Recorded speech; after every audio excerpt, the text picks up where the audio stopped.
नमस्कार, आप देख रहे हैं डीडी न्यूज। आपके साथ मैं हूं पराक्रम सिंह शेखावत। बताएंगे आपको आज दिन भर से जुड़ी बड़ी और महत्वपूर्ण खबरें। समाचार की शुरुआत करेंगे सुर्खियों के साथ। ममता की हार के 14 दिन बाद टूटी टीएमसी।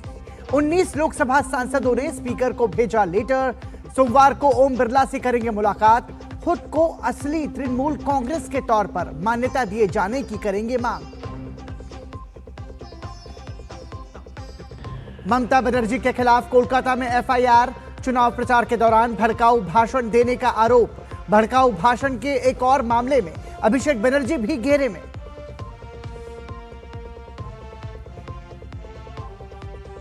मध्य प्रदेश राज्यसभा चुनाव में कांग्रेस को लगा बड़ा झटका। सुप्रीम कोर्ट में मीनाक्षी नटराजन की याचिका खारिज। भाजपा ने कहा सच्चाई की जीत।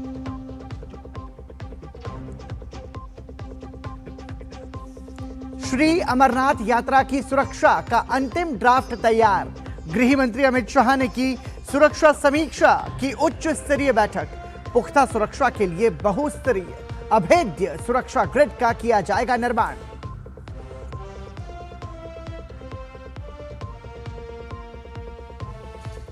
दिग्गज निशानेबाज जसपाल राणा का निधन। 49 साल की उम्र में ली अंतिम सांस।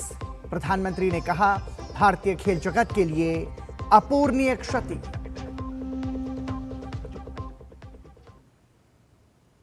और समाचार की शुरुआत करेंगे पश्चिम बंगाल की टीएमसी की सियासत से जुड़ी खबर से। टीएमसी में बगावत के बाद से ममता बनर्जी की मुश्किलें बढ़ती जा रही हैं। अब बागी सांसदों के गुट ने लोकसभा में असली टीएमसी होने का दावा किया है तो बागियों की संख्या बढ़ने की बात भी कही है। इस बीच ममता बनर्जी और उनके भतीजे अभिषेक बनर्जी पर भड़काऊ भाषण देने के 2 अलग अलग मामले दर्ज हुए हैं, जिसके बाद दोनों की कानूनी मुश्किलें भी बढ़ती नजर आ रही हैं।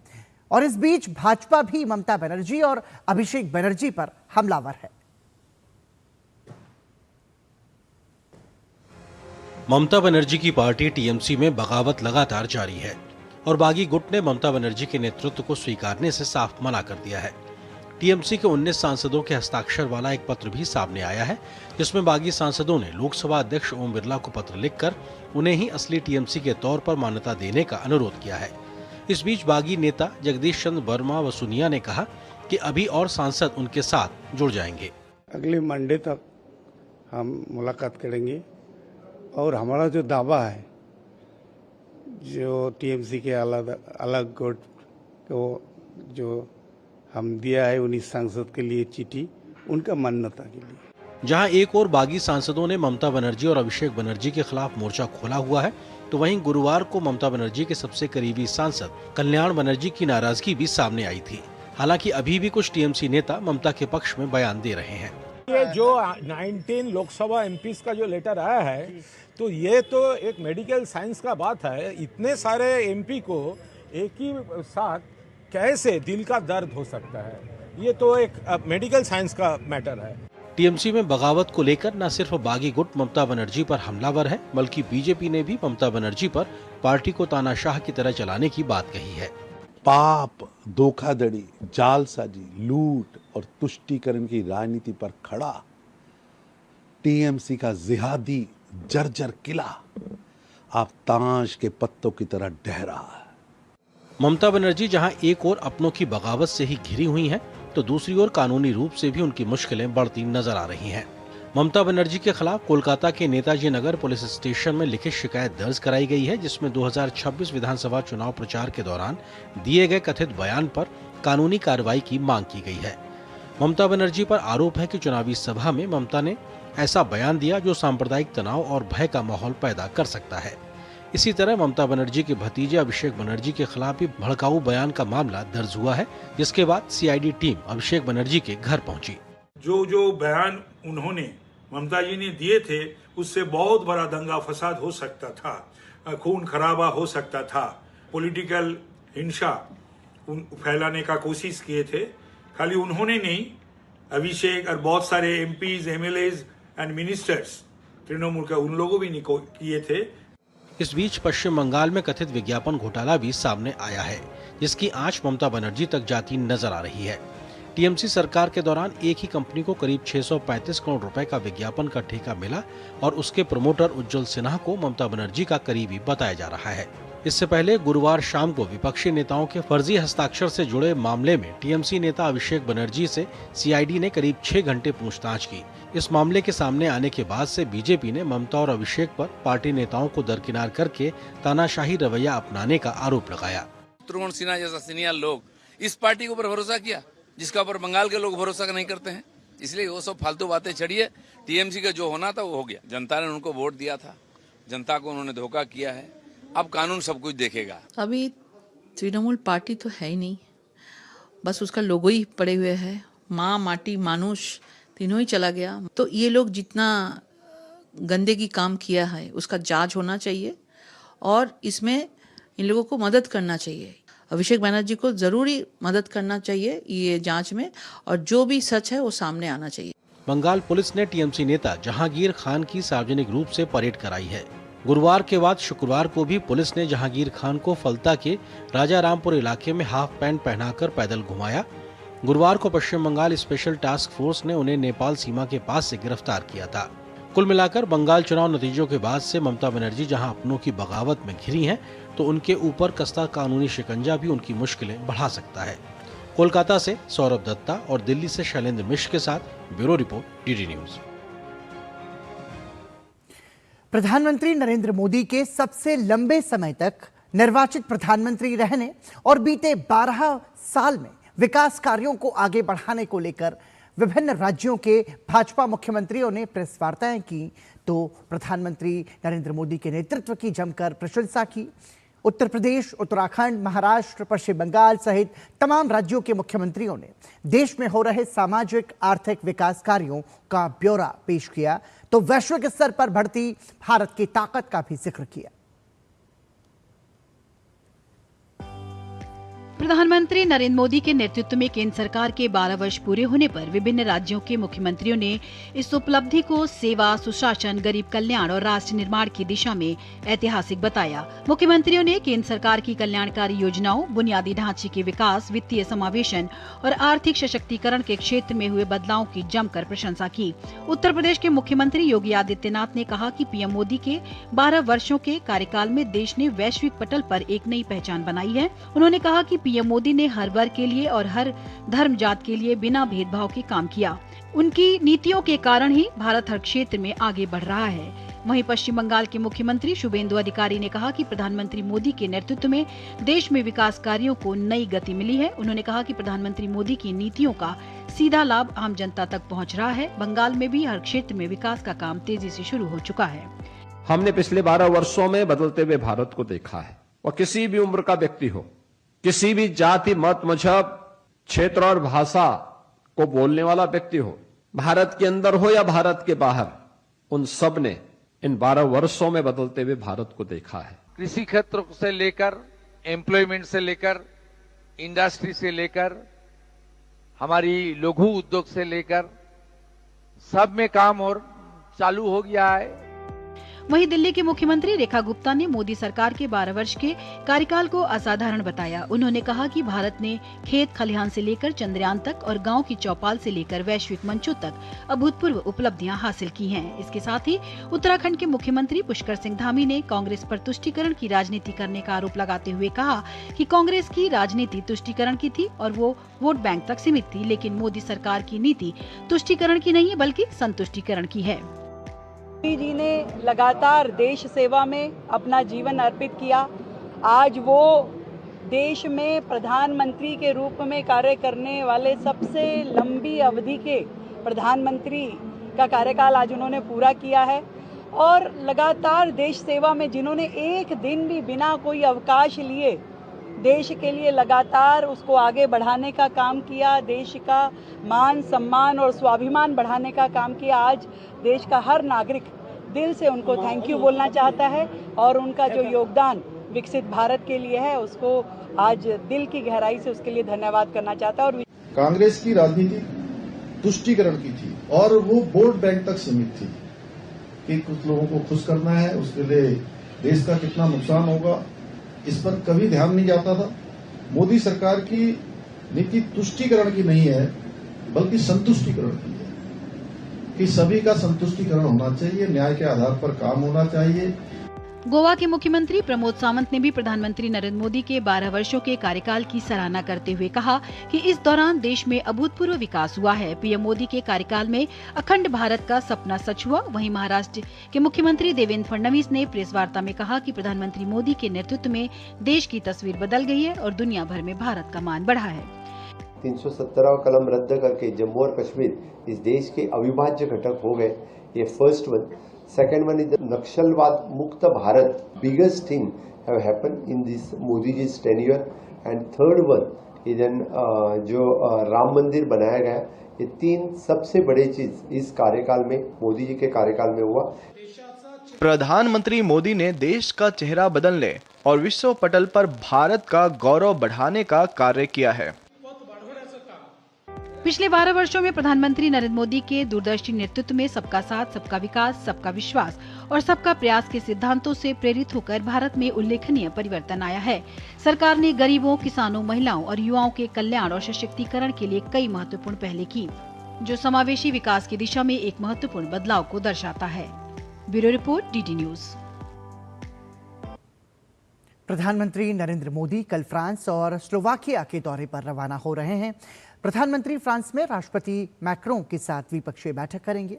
प्रधानमंत्री वहां G7 शिखर सम्मेलन में भी हिस्सा लेंगे। भारत इनोवेट्स 2026 का शुभारंभ प्रधानमंत्री के दौरे का अहम हिस्सा है। प्रधानमंत्री नरेंद्र मोदी की फ्रांस यात्रा के दौरान भारत फ्रांस सहयोग को और आगे बढ़ाने पर विचार विमर्श होगा। पीएम 14 जून को नीस में राष्ट्रपति इमैनुअल मैक्रों के साथ द्विपक्षीय बैठक करेंगे। इस दौरान भारत फ्रांस संबंधों के सभी पहलुओं की समीक्षा होगी। दोनों देशों ने इस वर्ष की शुरुआत में अपने रिश्तों को विशेष वैश्विक रणनीतिक साझेदारी पर ले जाने का फैसला किया था। हमारे आसपास की जो दुनिया बदल रही है, तेजी से बदल रही है, उसमें टेक्नोलॉजी की एक बहुत बड़ी भूमिका है। तो हमारे आम निजी जीवन में, निजी स्तर पे जिस तरह से उथल पुथल हो रही है टेक्नोलॉजी की वजह से, तो क्या हम दोनों देश मिलके इसके ऊपर कुछ काम कर सकते हैं जिससे कि सभी का फ़ायदा हो। और दोनों देश एक तरह से नॉलेज इकोनॉमीज़ हैं। आपने देखा होगा पिछले कुछ सालों में भारत दुनिया में से चौथा सबसे बड़ा स्टार्टअप इकोसिस्टम के रूप में उभर के आया है। फ्रांस की एक अपनी ताकत रही है साइंस एंड टेक्नोलॉजी के पैमाने पे। सो ये एक मेन कारण है कि हम दोनों देश सोच रहे हैं कि किस तरह इसमें हमारे संबंध हैं इनको और प्रगाढ़ करें हम। पीएम 16-17 जून को फ्रांस के एवियन में आयोजित G7 शिखर सम्मेलन में भाग लेंगे। साथ ही कई विश्व नेताओं के साथ द्विपक्षीय बैठकें भी करेंगे। पीएम की यात्रा के दौरान 14 जून को नीस शहर में भारत इनोवेट्स 2026 का शुभारंभ होगा। पीएम और फ्रांस के राष्ट्रपति इस ग्लोबल कॉन्क्लेव का संयुक्त रूप से उद्घाटन करेंगे। इससे भारत के जीवंत स्टार्टअप इकोसिस्टम को वैश्विक मंच मिलेगा। पीएम पेरिस में यूरोप के सबसे बड़े प्रौद्योगिकी और स्टार्टअप आयोजन विवा टेक शिखर सम्मेलन में भी भाग लेंगे। सामरिक साझेदारी से तकनीकी साझेदारी तक भारत और फ्रांस निरंतर अपने संबंधों में नए आयाम छूते नजर आ रहे हैं और प्रधानमंत्री नरेंद्र मोदी का ये फ्रांस दौरा भी इसी बदलाव को रेखांकित करता नजर आएगा, क्योंकि रक्षा, अंतरिक्ष, परमाणु ऊर्जा जैसे क्षेत्रों से आगे बढ़ते हुए वैसे ही मजबूत साझेदारी को आधार बनाकर अब नवाचार, इमर्जिंग टेक्नोलॉजीज और भविष्य की तकनीक को भी लेकर दोनों देश नया अध्याय गढ़ने को तैयार हैं। फ्रांस के शहर नीस से कैमरामैन योगेश के साथ ममता चोपड़ा, डीडी न्यूज। प्रधानमंत्री नरेंद्र मोदी 14 से 16 जून तक स्लोवाकिया की यात्रा पर रहेंगे। स्लोवाकिया की स्वतंत्रता के बाद ये किसी भारतीय प्रधानमंत्री की पहली यात्रा है। प्रधानमंत्री की यात्रा को लेकर डीडी न्यूज के संवाददाता चंद्रशेखर जोशी ने बात की स्लोवाकिया गणराज्य में भारतीय राजदूत अपूर्वा श्रीवास्तव से।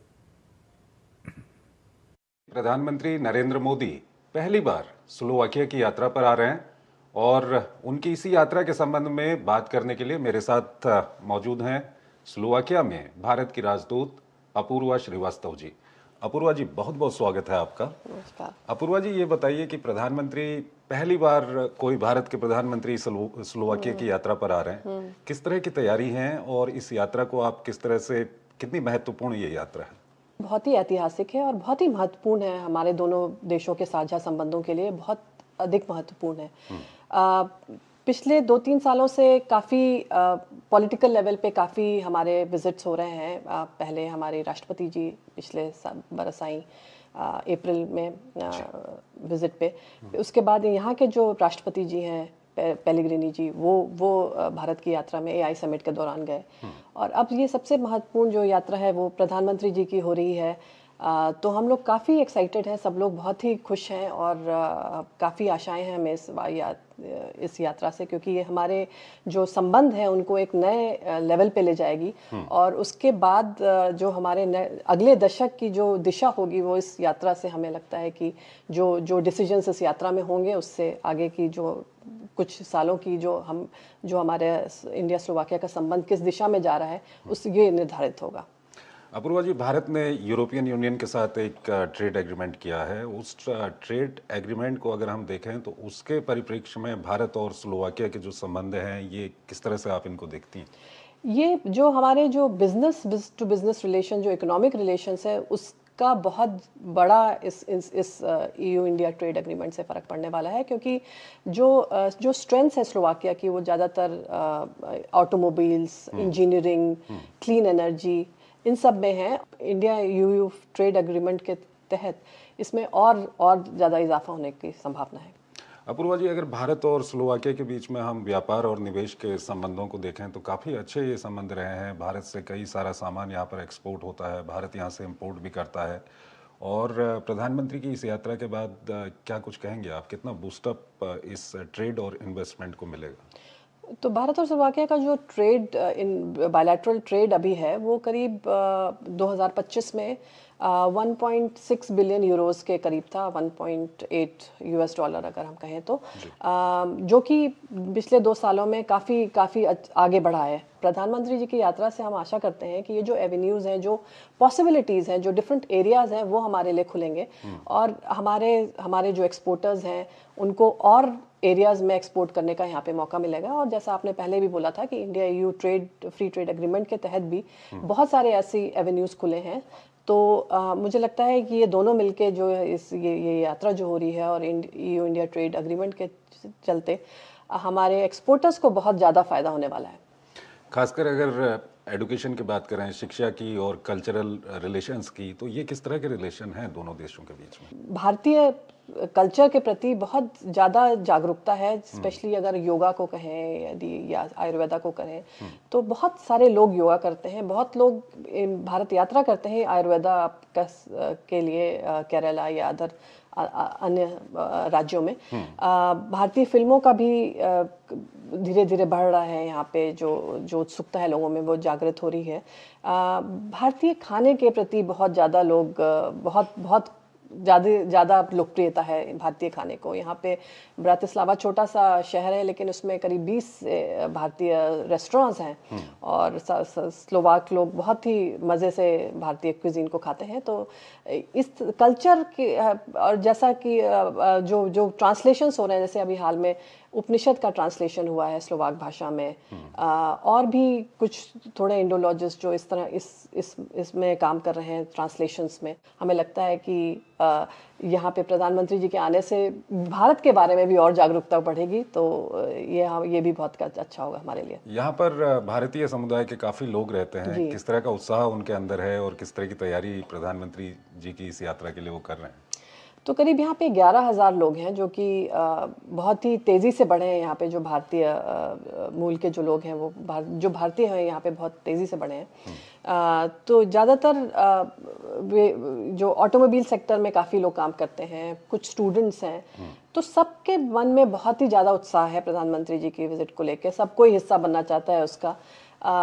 तो उनकी अपनी तैयारियाँ चल रही हैं। कुछ बच्चे पेंटिंग्स बना रहे हैं, कुछ अपने नृत्य की तैयारी कर रहे हैं। स्लोवाकिया में भारत की राजदूत अपूर्वा श्रीवास्तव जी से आपने सुना कि किस तरह की तैयारियां यहाँ पर चल रही हैं प्रधानमंत्री नरेंद्र मोदी की यात्रा को लेकर के। और किसी भारतीय प्रधानमंत्री की ये पहली स्लोवाकिया की यात्रा है, काफ़ी महत्वपूर्ण है।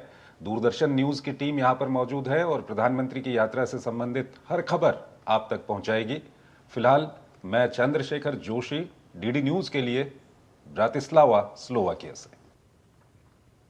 भारत इनोवेट्स 2026 एक ऐसा राष्ट्रीय अभियान है जिसका उद्देश्य देश के विश्वविद्यालयों, IITs, NITs, केंद्रीय तकनीकी संस्थानों और स्टार्टअप्स इकोसिस्टम से उभर रहे डीप टेक उद्यमों को वैश्विक पहचान दिलाना है। इसका आयोजन फ्रांस के शहर नीस में 14 से 16 जून को किया जा रहा है। इसका उद्घाटन प्रधानमंत्री नरेंद्र मोदी करेंगे। ये केवल एक आयोजन नहीं, बल्कि उस नए भारत की कहानी है जो विचारों को वैश्विक समाधान में बदल रहा है।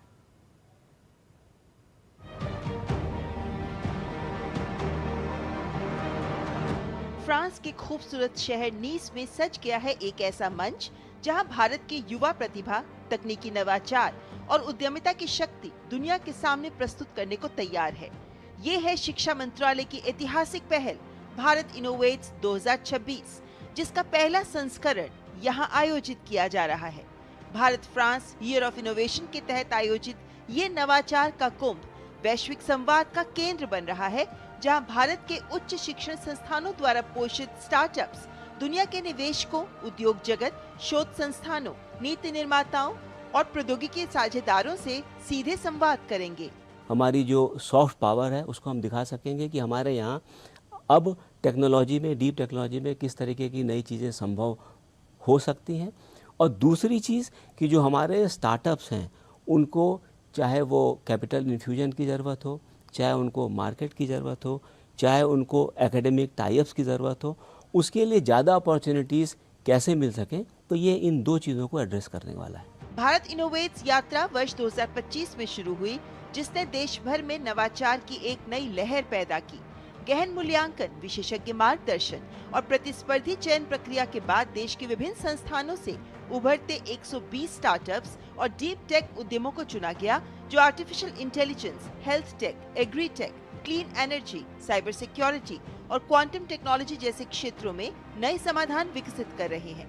भारत इनोवेट्स 2026 इन नवाचारों को वैश्विक मंच प्रदान कर रहा है, ताकि ये विचार प्रयोगशालाओं से निकलकर अंतरराष्ट्रीय बाजारों तक पहुंच सके, जहां इन स्टार्टअप्स को वैश्विक निवेशकों से मिलने, उद्योग जगत के दिग्गजों के साथ संवाद करने और अंतरराष्ट्रीय साझेदारियां स्थापित करने का अवसर मिलेगा। इस पिछले कुछ महीनों में हमने बहुत ज़्यादा कंसल्टेशंस की। मैं आपको बताता हूं कि डेडिकेटेड सेशंस किए। जैसे एग्जांपल मैं आपको टाइटल बताता हूं जो सेल्फ एक्सप्लेनेटरी है, cracking Europe, how business really gets done beyond the pitch. उससे हमने स्टार्टअप्स को बताया कि व्हाट इज एक्सपेक्टेड। आज भारत दुनिया का तीसरा सबसे बड़ा स्टार्टअप इकोसिस्टम है। प्रधानमंत्री नरेंद्र मोदी और फ्रांस के राष्ट्रपति इमैनुअल मैक्रों ने बीते वर्षों में तकनीक, नवाचार, रक्षा, अंतरिक्ष, स्वच्छ ऊर्जा और डिजिटल सहयोग को दोनों देशों के रिश्तों का नया आधार बनाया है।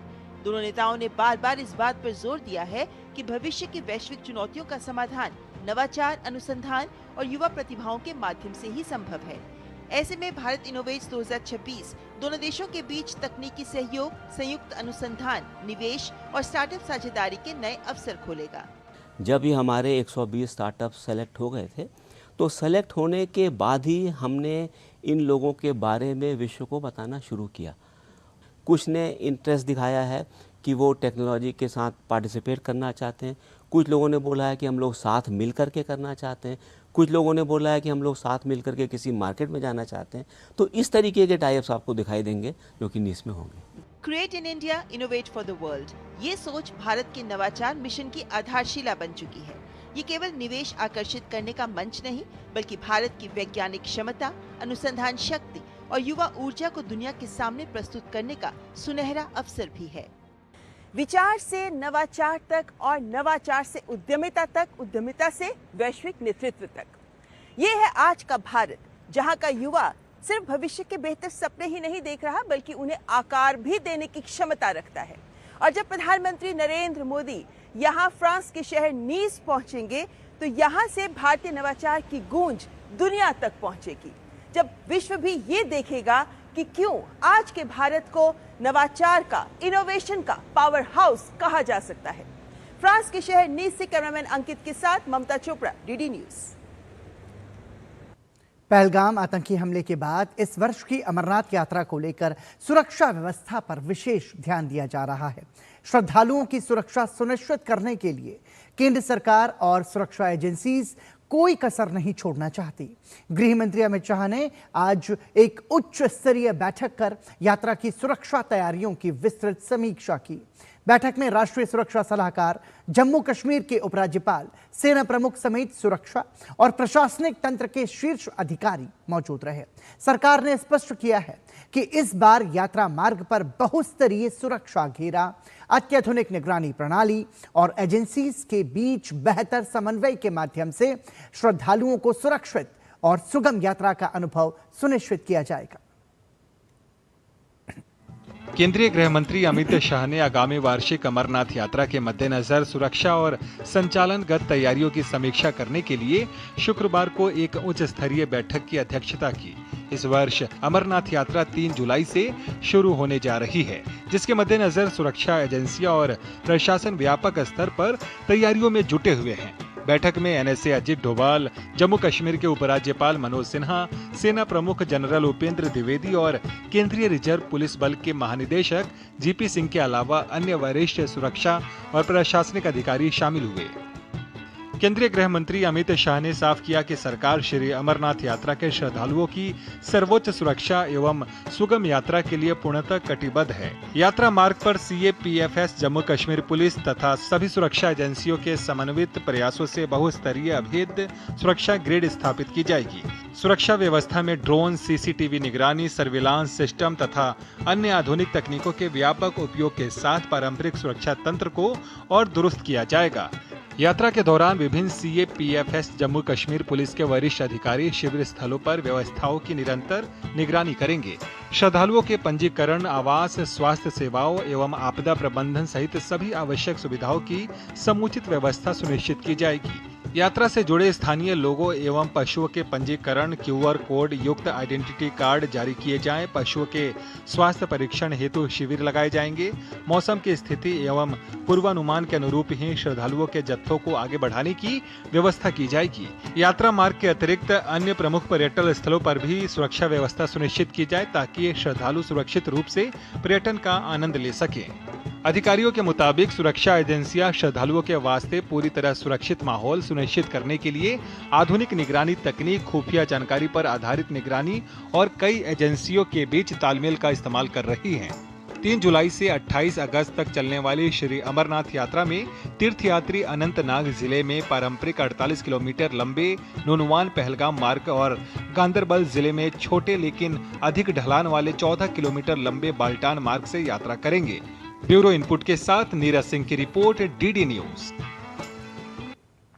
मध्य प्रदेश राज्यसभा चुनाव में कांग्रेस को बड़ा झटका लगा है। कांग्रेस उम्मीदवार मीनाक्षी नटराजन को सुप्रीम कोर्ट से भी राहत नहीं मिली है। नामांकन रद्द किए जाने के फैसले को चुनौती देने वाली उनकी याचिका को शीर्ष अदालत ने खारिज कर दिया है। कोर्ट ने स्पष्ट किया कि ऐसे मामलों में उम्मीदवार के पास चुनाव याचिका के जरिए हाईकोर्ट जाने का वैधानिक विकल्प मौजूद है। सुप्रीम कोर्ट के फैसले के बाद सियासत भी तेज हो गई है। कांग्रेस जहां इसे लोकतंत्र और चुनावी प्रक्रिया से जुड़ा मुद्दा बता रही है, वहीं भाजपा इसे सत्य की जीत और नियमों के पालन का मामला बता रही है। कांग्रेस नेता मीनाक्षी नटराजन को सुप्रीम कोर्ट से राहत नहीं मिली है। मीनाक्षी नटराजन ने राज्यसभा चुनाव के लिए नामांकन रद्द किए जाने के फैसले को सुप्रीम कोर्ट में चुनौती दी थी, जिसे कोर्ट ने खारिज कर दी। सुप्रीम कोर्ट ने कहा कि आरपी एक्ट और सुप्रीम कोर्ट के पुराने फैसलों के मुताबिक नामांकन रद्द होने की स्थिति में उम्मीदवार के पास केवल हाई कोर्ट में इलेक्शन पिटीशन दायर करने का विकल्प होता है। याचिकाकर्ता इस कानून के तहत हाई कोर्ट में इलेक्शन पिटीशन दायर करने के लिए स्वतंत्र हैं। याचिका खारिज होने पर मीनाक्षी नटराजन ने कहा कि सर्वोच्च न्यायालय से कोई शिकायत नहीं है। कोर्ट ने कम से कम हमारी बात तो सुनी। चुनाव आयोग के आरोप कॉम्प्रोमाइज थे।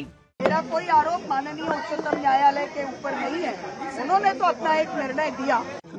मैं तो पहले दिन से कह रही हूँ कि चुनाव आयोग कॉम्प्रोमाइज्ड है।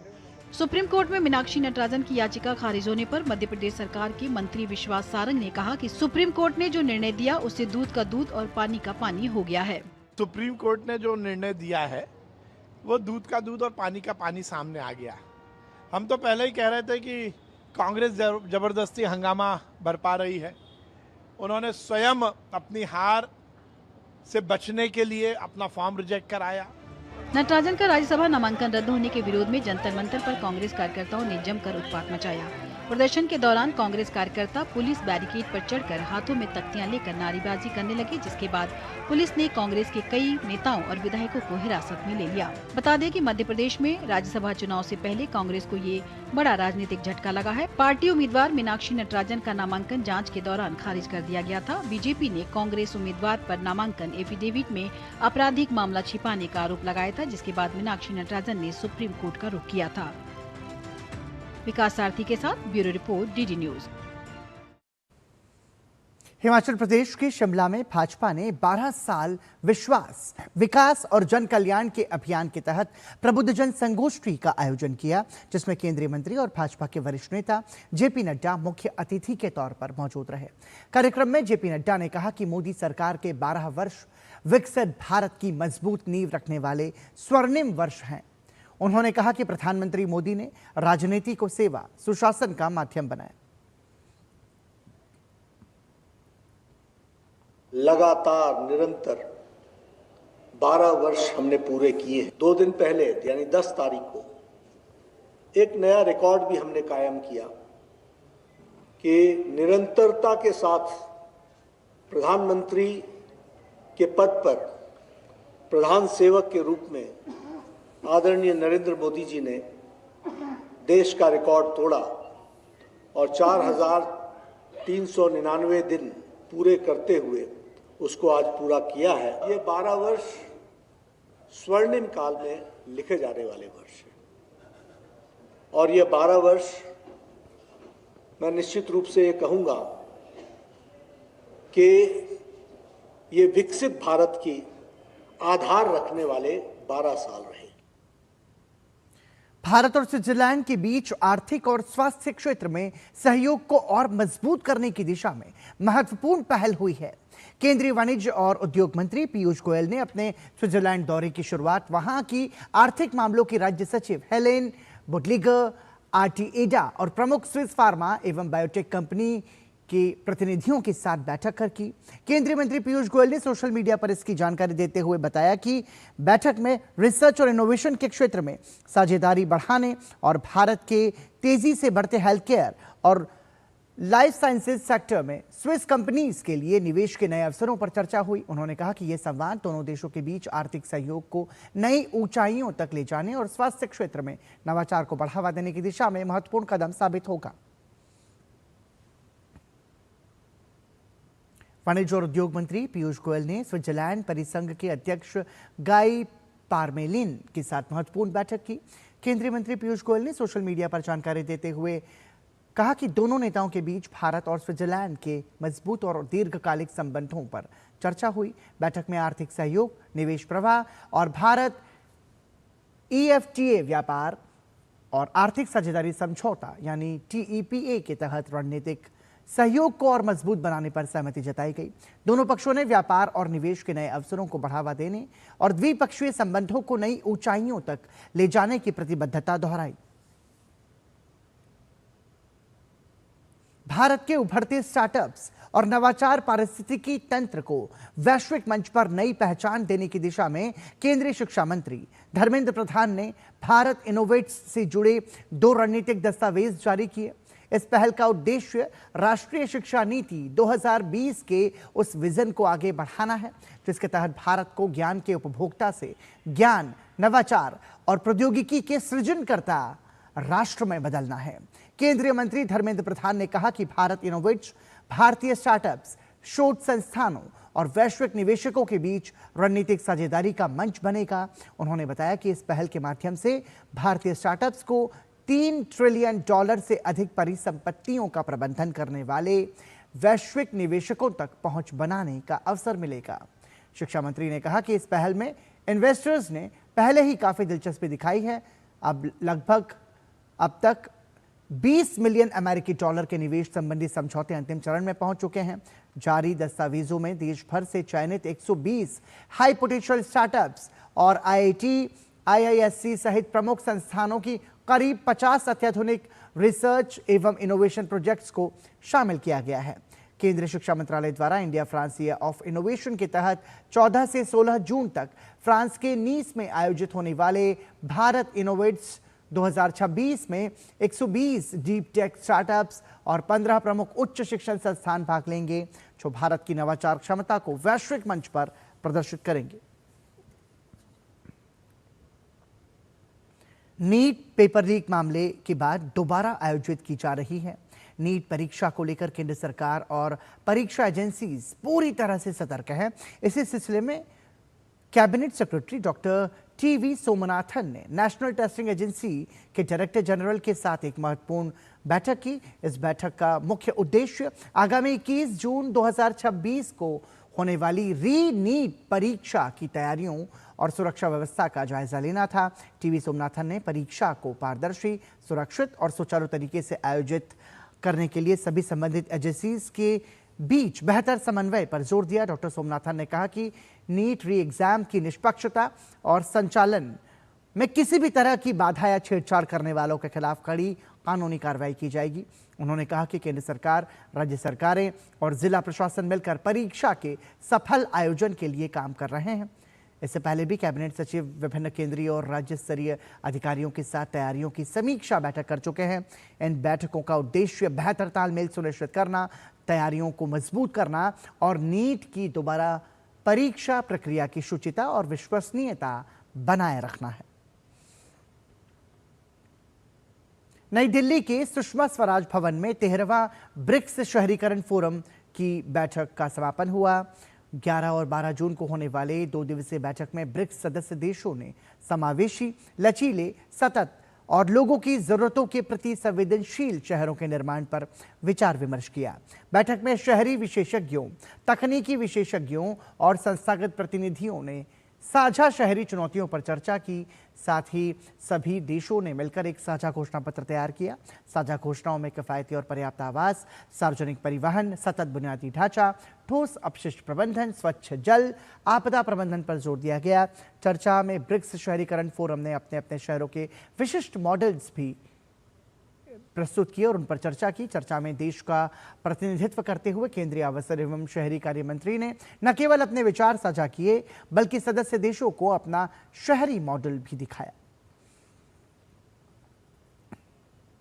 सभी ब्रिक्स मेंबर्स नेशन द्वारा पहली बार अर्बन मिनिस्ट्रियल डिक्लेरेशन को अपनाया गया है।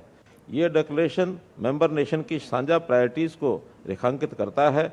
पीपल सेंट्रिक अर्बन डेवलपमेंट को आगे बढ़ाने की प्रतिबद्धता ये दोहराता है। शहरों की जो सामान्य समस्याएं हैं उनके ऊपर भी हर एक कंट्री ने अपने अपने विचार रखते समय उसको कौन कौन सी चीज़ों पर फोकस करना चाहिए, सबकी अपनी अपनी प्रायोरिटीज़ थी। सबको मिला करके इन सब देशों में उनके ऊपर हल निकाला जाए, इसलिए एक मजबूत लोकल अथॉरिटीज़ और ऑर्गेनाइजेशन की आवश्यकता को स्वीकार किया गया है।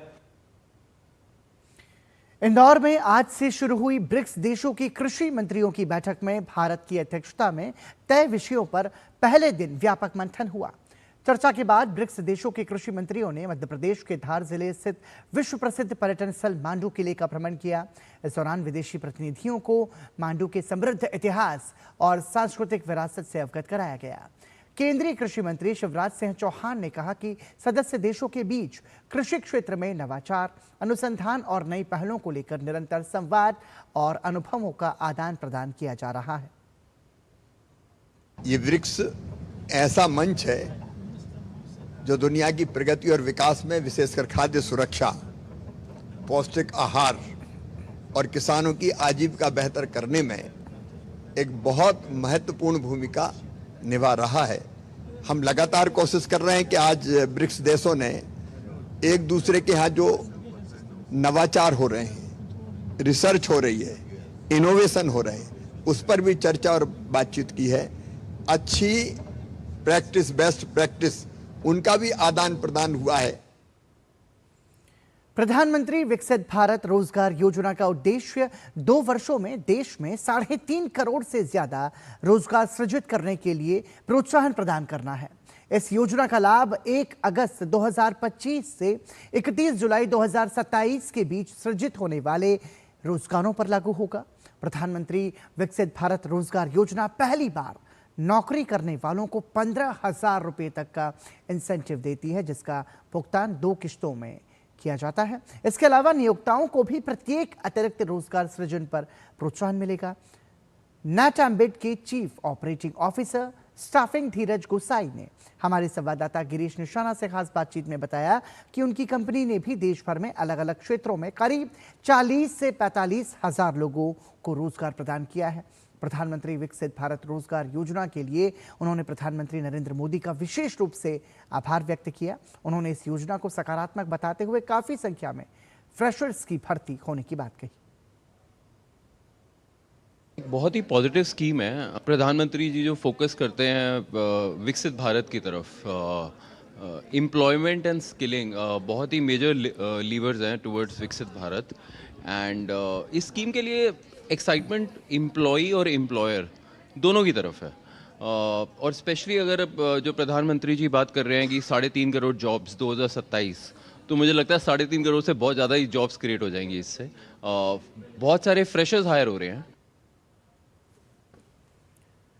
पिछले 12 वर्षों में केंद्र की मोदी सरकार ने अंत्योदय के सिद्धांत को अपने गवर्नेंस फ्रेमवर्क का आधार बनाया है, जिसका उद्देश्य समाज के अंतिम पंक्ति में खड़े व्यक्ति तक विकास की रोशनी पहुंचाना है। अंत्योदय के कदम के तहत सभी के लिए सम्मान, अवसर और विकास सुनिश्चित करने की दिशा में कई महत्वपूर्ण पहल की गई हैं। विकास की इस यात्रा में आदिवासी समुदायों को केंद्र में रखते हुए सरकार ने कई विशेष योजनाएं शुरू की हैं। इनमें प्रधानमंत्री जनजातीय आदिवासी न्याय महाअभियान, पीएम जनमन और पीएम जुगा धरती आबा जनजातीय ग्राम उत्कर्ष अभियान प्रमुख हैं, जिनका लक्ष्य दूरस्थ और वंचित जनजातीय क्षेत्रों तक बुनियादी सुविधाएं और विकास के अवसर पहुंचाना है। देखिए इस विशेष रिपोर्ट में कैसे इन पहलों ने आदिवासी समाज के जीवन में बदलाव लाने और समावेशी विकास को नई गति देने का काम किया है। और आपको बता दें कि विदेश मामलों के राज्य मंत्री कीर्तिवर्धन सिंह 12 और 13 जून को ताजिकिस्तान की 2 दिवसीय आधिकारिक यात्रा पर हैं। इस दौरान उन्होंने दुशानबे में आयोजित मध्य एशिया एससीओ का केंद्र शांति और संयुक्त विकास का क्षेत्र विषयक शंघाई सहयोग संगठन सम्मेलन में हिस्सा लिया।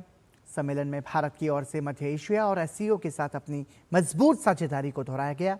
कीर्तिवर्धन सिंह ने एससीओ में भारत की प्राथमिकताओं पर विशेष जोर दिया, जिनमें युवाओं की सक्रिय भागीदारी, सांस्कृतिक आदान प्रदान, क्षेत्रीय कनेक्टिविटी और सभ्यतागत संबंधों को मजबूत करना शामिल है।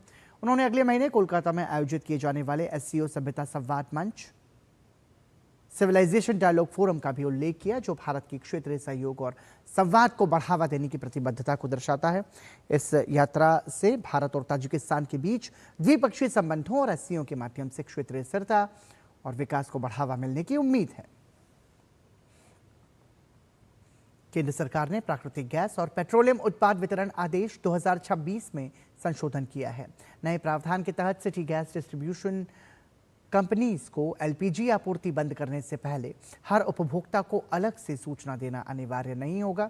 यदि कंपनी के पास सूचना जारी करने का रिकॉर्ड मौजूद है, ये सूचना resident welfare association, apartment association, housing societies, poster, flyer, pamphlet, हाथों हाथ नोटिस, एसएमएस, फोन कॉल या रिकॉर्डेड वॉइस मैसेज के माध्यम से दी जा सकती है।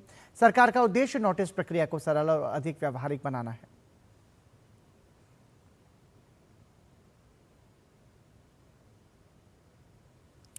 कर्नाटक के मुख्यमंत्री डीके शिव कुमार ने शुक्रवार को केंद्रीय गृह एवं सहकारिता मंत्री अमित शाह से मुलाकात की।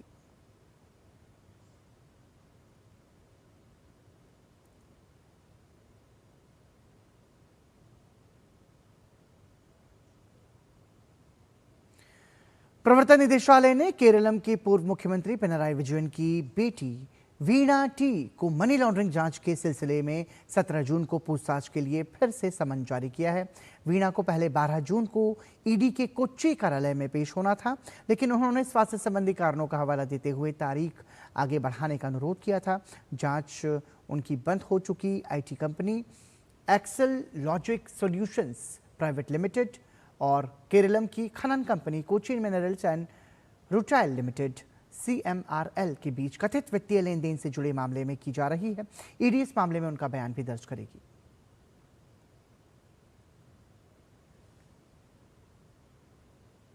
रिजर्व बैंक ऑफ इंडिया ने दर्शन किरीट भाई शाह के मामले में फॉरेन एक्सचेंज मैनेजमेंट एक्ट 1999 की धारा 15 के तहत एक कंपाउंडिंग ऑर्डर जारी किया है। इसके परिणाम स्वरूप फेमा 1999 के प्रावधानों के उल्लंघन के लिए कंपनी के खिलाफ चल रही कार्रवाई समाप्त हो गई है। ये ऑर्डर आरबीआई ने प्रवर्तन निदेशालय से नो ऑब्जेक्शन मिलने के बाद जारी किया। भारतीय खेल जगत से आज एक बेहद दुखद खबर आई। देश के महान निशानेबाज एशियाई खेलों और राष्ट्रमंडल खेलों में भारत का गौरव बढ़ाने वाले जसपाल राणा अब हमारे बीच नहीं रहे। एक खिलाड़ी के रूप में उन्होंने भारत को कई ऐतिहासिक सफलताएं दिलाई, तो वहीं एक कोच और मार्गदर्शक के रूप में नई पीढ़ी के निशानेबाजों को विश्व मंच तक पहुंचाने में महत्वपूर्ण भूमिका निभाई। मनु भाकर जैसे खिलाड़ियों की सफलता के पीछे भी उनकी मेहनत और मार्गदर्शन रहा। उनके निधन से न केवल शूटिंग बल्कि भारतीय खेल जगत को अपूरणीय क्षति हुई है। भारत के एशियाई खेलों के स्वर्ण पदक विजेता निशानेबाज जसपाल राणा अब इस दुनिया में नहीं रहे। शुक्रवार को दिल्ली के एक अस्पताल में उनका निधन हो गया। जसपाल राणा 49 साल के थे। जसपाल राणा 1 जून को जर्मनी से वापस लौट रहे थे तो उनकी तबीयत खराब हो गई थी। दिल्ली वापस आने पर डॉक्टर्स ने कार्डियक ब्लॉकेज पाया था और स्टेंट डाला गया था। आने वाले दिनों में एक और स्टेंट डाला जाना था। जसपाल राणा ने कॉमनवेल्थ गेम्स में 9 बार गोल्ड मेडल जीते थे। इनमें लगातार 4 एडिशन के गोल्ड शामिल रहे। राणा पेरिस ओलंपिक में डबल ओलंपिक मेडल जीतने वाली शूटर मनु भाकर के कोच भी थे। उन्हें फरवरी 2025 में 25 मीटर पिस्टल के लिए भारतीय जूनियर टीम का हाई परफॉर्मेंस कोच बनाया गया था। खेल जगत में प्रशिक्षण के रूप में उनके योगदान के लिए उन्हें 2020 में द्रोणाचार्य पुरस्कार से सम्मानित किया गया। 2006 में दोहा एशियन गेम्स में उन्होंने 3 स्वर्ण पदक जीते थे और 25 मीटर सेंटर फायर पिस्टल में विश्व रिकॉर्ड की बराबरी की थी। जसपाल राणा ने 1994 में मिलान विश्व चैंपियनशिप में जूनियर वर्ग में वर्ल्ड रिकॉर्ड स्कोर के साथ स्वर्ण पदक जीता था। जसपाल राणा के निधन से पूरे खेल जगत में शोक की लहर दौड़ गई है। प्रधानमंत्री नरेंद्र मोदी ने भी इस अपूरणीय क्षति पर गहरा दुख व्यक्त किया है। पीएम ने एक्स पर लिखा, श्री जसपाल राणा जी के निधन से गहरा दुख हुआ है। उनका जाना भारतीय खेल जगत के लिए एक बहुत बड़ी क्षति है। उन्होंने शूटिंग में अपनी असाधारण उपलब्धियों से देश का मन बढ़ाया। एक मेंटर के तौर पर भी उनका योगदान बहुत अहम रहा। उन्होंने पूरी लगन से युवा खिलाड़ियों को तराशा और उनका मार्गदर्शन किया। बेहतरीन प्रदर्शन, अनुशासन और खेल जगत की सेवा के प्रति उनकी अटूट निष्ठा के कारण उन्हें बहुत सम्मान मिला। दुख की इस घड़ी में मेरी संवेदनाएं उनके परिवार, दोस्तों और पूरे खेल जगत के साथ हैं। ओम शांति। जसपाल राणा के निधन पर राष्ट्रपति द्रौपदी मुर्मू और गृह मंत्री अमित शाह ने भी दुख जताया। Bureau report, DD news. मध्य पूर्व में तनाव के कारण आए आर्थिक झटकों के बावजूद भारत दुनिया की सबसे तेजी से बढ़ने वाली अर्थव्यवस्था बना रहेगा। वर्ल्ड बैंक की ओर से जारी रिपोर्ट में यह भविष्यवाणी की गई है। इसके साथ ही देश की विकास दर में भी बढ़ोतरी की गई है। अपनी ताजा ग्लोबल इकोनॉमिक प्रोस्पेक्टस रिपोर्ट में वर्ल्ड बैंक ने भारत के विकास दर को 2026 के लिए बढ़ाकर 6.6% कर दिया है, जो कि जनवरी के अनुमान में 6.5% थी। वहीं वर्ल्ड बैंक ने 2027 के लिए विकास दर के अनुमान को 7.2% पर निर्धारित किया है, जो कि पहले 6.6% था। इसकी वजह उम्मीद से अधिक घरेलू मांग और अर्थव्यवस्था का मजबूत होना है। वर्ल्ड बैंक के डेप्यूटी चीफ इकोनॉमिस्ट आयहान कोसे ने कहा कि इस दौरान भारत दुनिया की सबसे तेजी से बढ़ने वाली अर्थव्यवस्था बना रहेगा। वर्ल्ड बैंक की ताजा रिपोर्ट के अनुसार 2026 में दक्षिण एशिया दुनिया का सबसे तेजी से बढ़ने वाला क्षेत्र बना रहेगा। 2028 में भारत की ग्रोथ 7% रहने का अनुमान है। मुंबई में 15 से 21 जून तक आयोजित होने जा रहे 19वें मुंबई अंतर्राष्ट्रीय फिल्म महोत्सव यानी MIFF 2026 के लिए मंच पूरी तरह से तैयार है। गैर फीचर फिल्म्स के इस प्रतिष्ठित द्विवार्षिक महोत्सव में दुनिया भर के फिल्मकार, कहानीकार, उद्योग विशेषज्ञ और सिनेमा प्रेमी जुटेंगे। इस बार 46 देशों की 346 फिल्म्स का प्रदर्शन किया जाएगा, जिनमें डॉक्यूमेंट्रीज, शॉर्ट फिक्शंस और एनिमेशन फिल्म्स शामिल हैं। महोत्सव में कुल 18 पुरस्कार दिए जाएंगे। पहली बार AI आधारित स्टोरी टेलिंग पर केंद्रित AI सिनेमा हैकाथॉन का भी आयोजन किया जाएगा। मराठी फिल्म्स में पूर्वोत्तर भारत की कहानियों को समर्पित 2 नए खंड भी इस संस्करण का खास आकर्षण होंगे। वहीं प्रसिद्ध फिल्मकार और प्रकृतिविद डेविड एटनबरो को उनके जन्मशती वर्ष पर विशेष श्रद्धांजलि दी जाएगी। छात्रों के लिए महोत्सव में पंजीकरण निःशुल्क रखा गया है।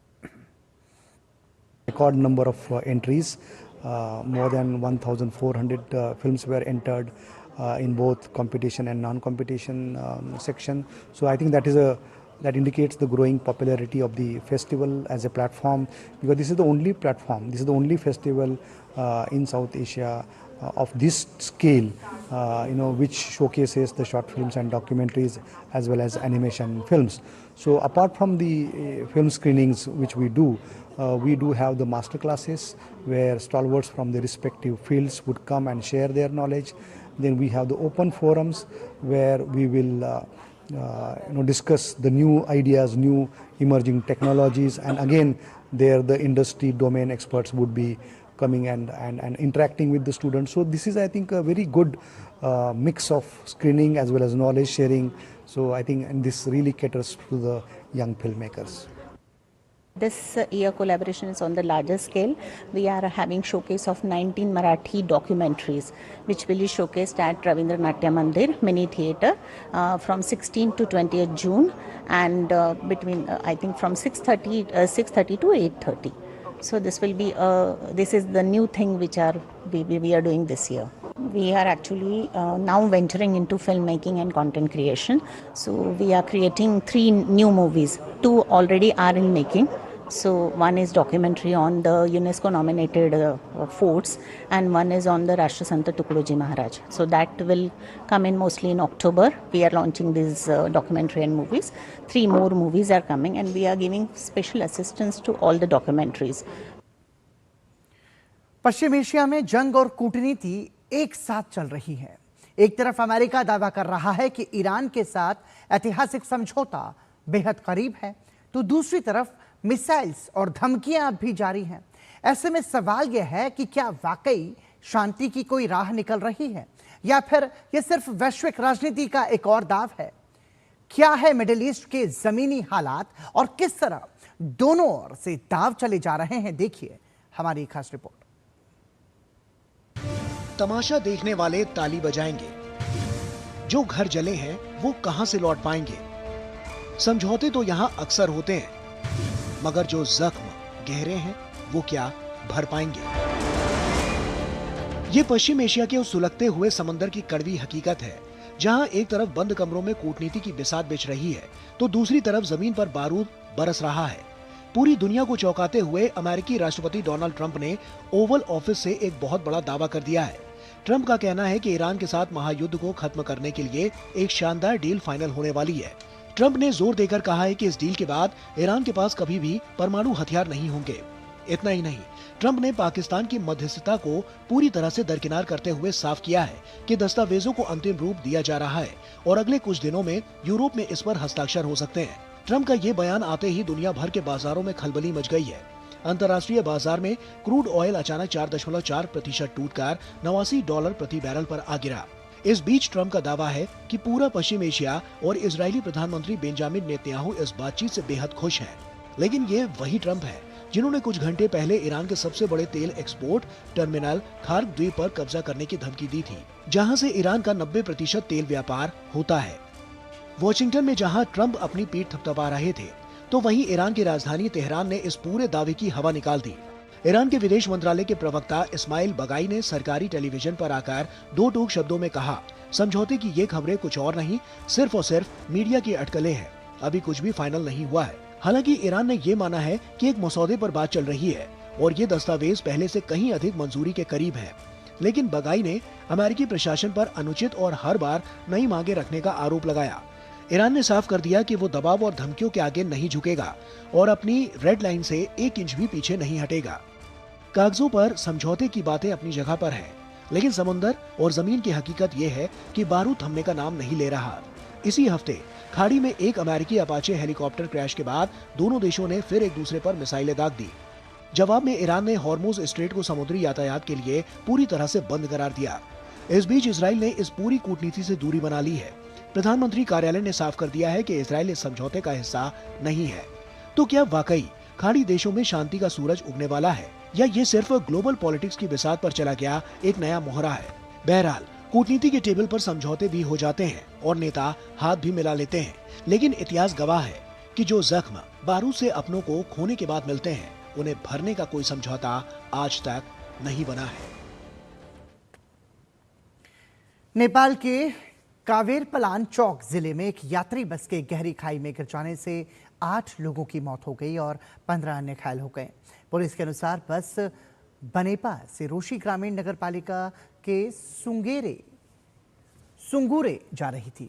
इसी दौरान काठमांडू से लगभग 60 किलोमीटर पूर्व बनेपा बर्दीबाज बीपी राजमार्ग पर बुच्चाकोट के निकट सेल्फी हिलॉक में ये हादसा हुआ। पुलिस ने बताया कि बस में 24 यात्री सवार थे। पुलिस के मुताबिक दुर्घटना के बाद बस पहाड़ी सड़क से करीब 200 मीटर नीचे खाई में जा गिरी। और इसी के साथ समाचार में अभी के लिए इतना ही। हमें और टीम को दीजिए अनुमति। नमस्कार।